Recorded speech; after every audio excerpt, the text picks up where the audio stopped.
So if a teacher wanted to use this structure in their own class, what things is it important to set up ahead of time with the class to make sure that it is successful?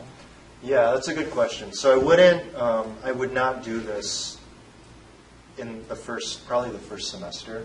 I would really make sure that I had developed, this class is freshman, it's a freshman algebra class. So I want to make sure I've developed a classroom culture where students understand the expectation is, you talk to each other in positive ways, you support each other in learning.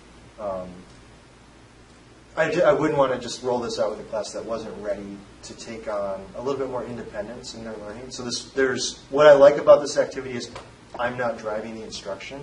And so there's a lot of learning going on because people are talking to each other about math instead of me talking to a bunch of them. And that's what I noticed as well, was just a very high level of engagement. Even when you were at one side of the room talking with two students, just all the other students were talking to each other. You could just tell by their body language they were leaning over and consulting with each other. And I don't think that wouldn't have happened first semester, right? Like they really had to learn me as a teacher, that I have pretty high expectations for what goes on in the classroom, and that what we do has a lot of meaning, and it's, everything we do in the class is important.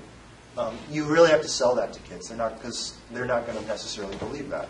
I mean, this is a much larger question, but can you name a couple of the things that you do in the first semester to impart that message and to reinforce your expectations? Yeah, I mean, hold them to your expectations. Like, I think one thing is, we do a lot of this activity called My Favorite Mistake. So I'll give one question. Students will answer it, and then I'll collect them. And under the document camera, we look at the most common errors and talk about them as a class.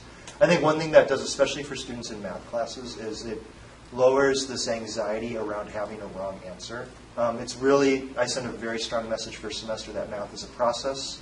Part of that process is making mistakes, and you're never going to be penalized in a public setting for making a mistake. You're never going to be expected to have a correct answer instantly. Like, those are not expectations. The expectation is we respect the process of math. We understand that mistakes are part of that process, and we know that mistakes are a way to help us have a better understanding of what we're doing. I noticed that you did that activity at the beginning where you practiced how do you talk with each other, and especially you practiced how do you not talk with each other, like what are the things that you might do wrong. When they were actually talking, I didn't notice them using the coaching phrases. Right, the coaching phrases a lot, but you mentioned this is maybe the fourth or fifth time you've done this with this class? Yeah, this was the fourth time. So did you find that they used the coaching phrase bank a lot when they were first starting, or? They do, yeah, they did. And I think to be honest, I think the coaching phrase bank needs some work. I think what I've been trying to do is make it specific to sort of the skills they're working on. I think it'd be more effective if it was just sort of general coaching phrases. Mm-hmm. So the phrases kind of map to certain skills, like how do you find the initial value for an exponential function? I don't think they should be that specific, and I think it would be used a lot more if it was a much more just sort of general, these are phrases, these are words you use when you coach someone. The first time you did this activity, did it go as smoothly as it did this time, or did you have to stop the class and talk about the purpose of it or how to reorient the student behaviors at all? I did not have to do that, but I would say it didn't go as smoothly as it did this time.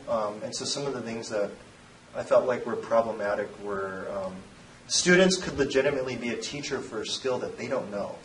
And that was where I talked to some other teachers in the department. I felt like that was one weakness in this activity.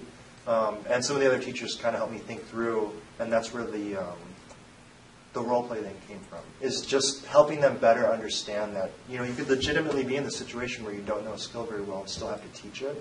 And as sort of a student, how do you work through that process? And that's where the coaching role play thing came from. Mm-hmm. But there's always been really high engagement. I mean, the first time I tried it, I think it's really clear. Like, the colors make it really clear. This whole cycle is very clear. And then there's this small incentive of the end of, like, this 4-question quiz. Where you get it back, pretty much instantly with feedback on, do you know the skill or do you need to practice it?